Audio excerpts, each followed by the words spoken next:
It has been 4 years since I moved to New York City, and in honor of me being here 4 years, I thought maybe it would be fun to do a video of 4 things that I've learned since moving to New York. And since I usually do apartment tours, what better place to do it than while showing you around a vacant apartment? And if you're new to my channel, my name is Haley Bailiff, and I'm a real estate agent here in New York City. I moved to New York from Michigan in 2021, and I became a real estate agent in 2022.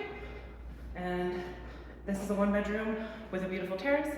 So I'll tell you 1 point per room, and I'll show you the apartment in between. This is the gorgeous living room, huge space, and we will see more of the view from the terrace in a minute. Point number 1 feels particularly fitting right now because it is something that I struggle with constantly and have to always remind myself. You're not as weird as you think you are. I used to have such bad social anxiety that just thinking about doing the smallest of things would be this monumental task that I'd be lucky if I completed. And I'm talking, it could be as small as like when I worked in an office, going from my cubicle to the kitchen, it felt like this huge thing. And even now, my anxiety is through the roof while I'm recording this video because I don't like talking head videos. I feel very self-conscious, but then there are so many goals that I have in life that I gotta get uncomfortable for, right?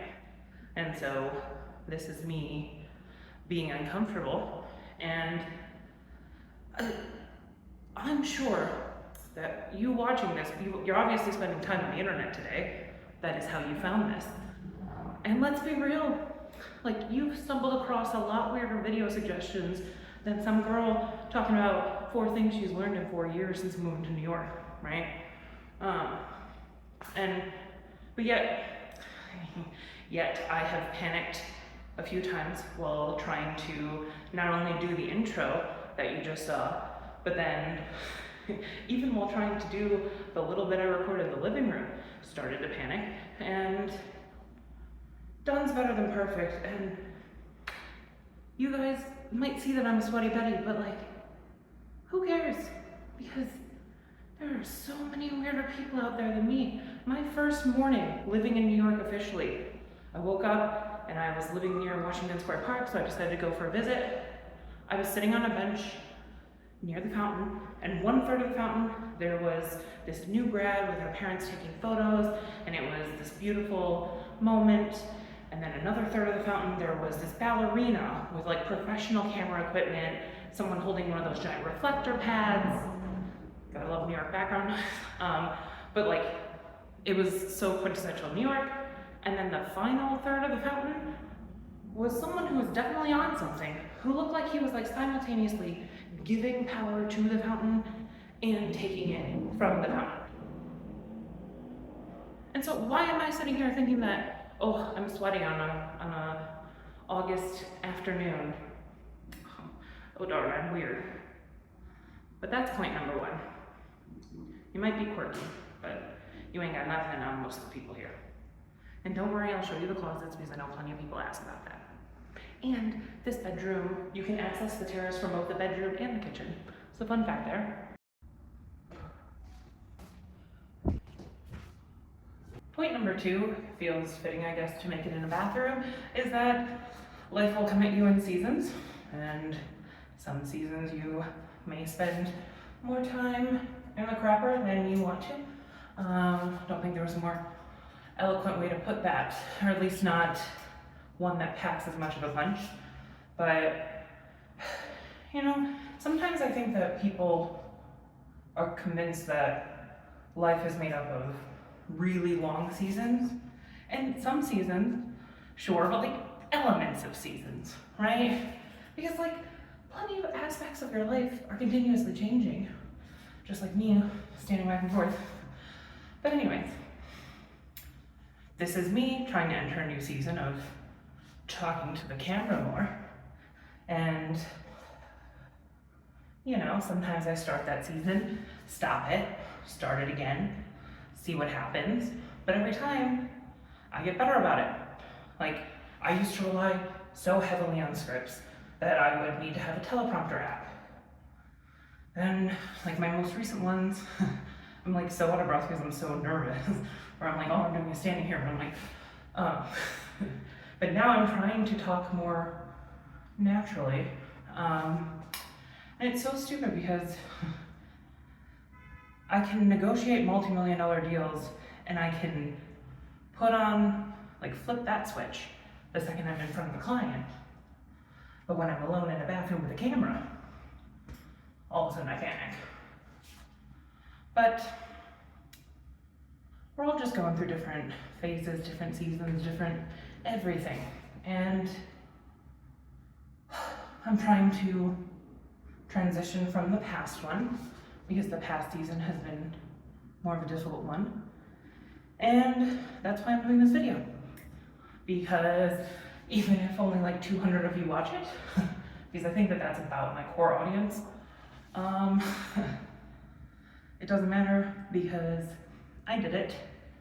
If you had asked me a year ago if I thought I was filming myself in the toilet, I would have been like, excuse me? My next point is that my definition of home has changed. And to be fair, this started a few years before I moved to New York. I was on vacation with a friend, and it was a really long road trip where we went to like 4 different places.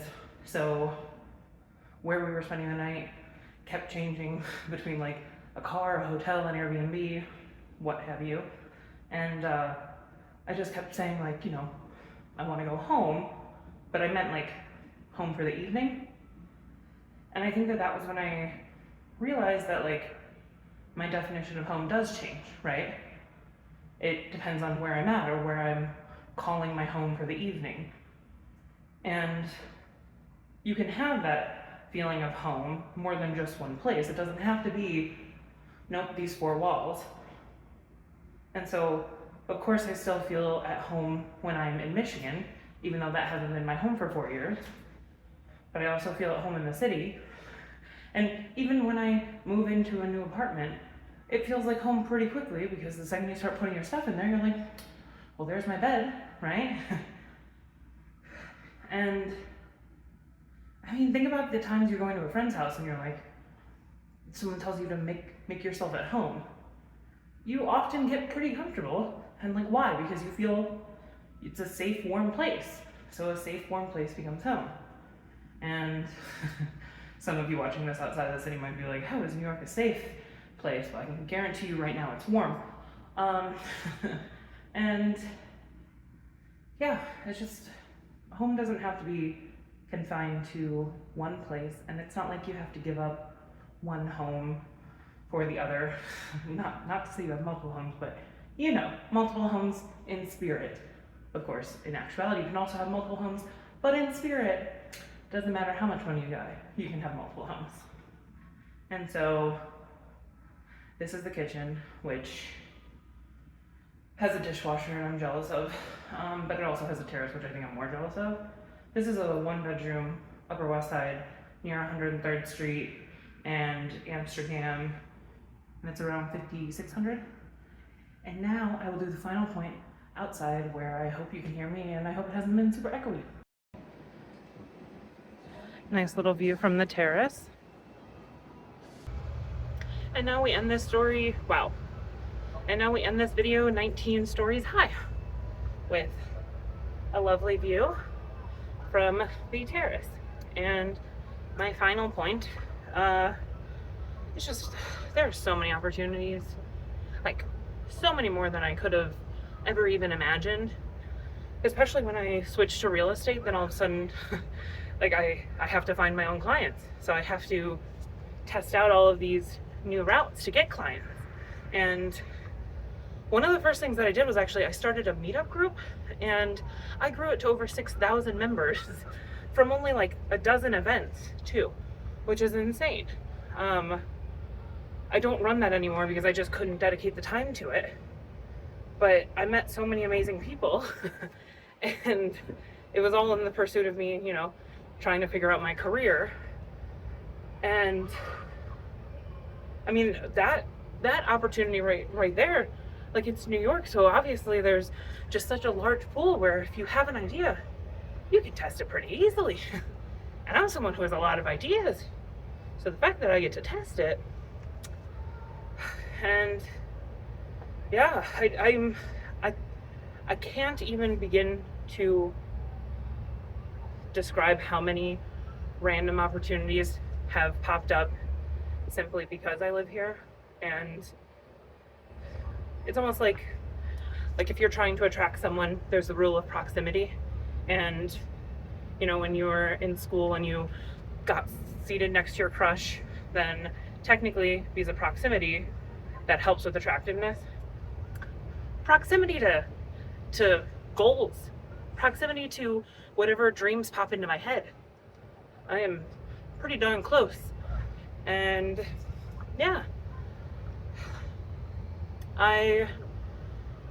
while sometimes it may be a struggle to live in an expensive town, and sometimes it can be a struggle to pick the right idea to focus on,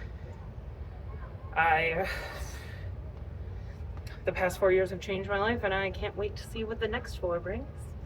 And I'm going to try and edit this in the lobby, then go spend the evening hanging out with some friends, playing some board games, and watching a Hallmark movie, maybe even a Hallmark Christmas movie, even though it's August. And these are new friends that I made since I moved here. So if you want to move somewhere, move somewhere. If you don't, stay where you're at and have a grand old time. But just be weird, chase after what you want, and have a great time.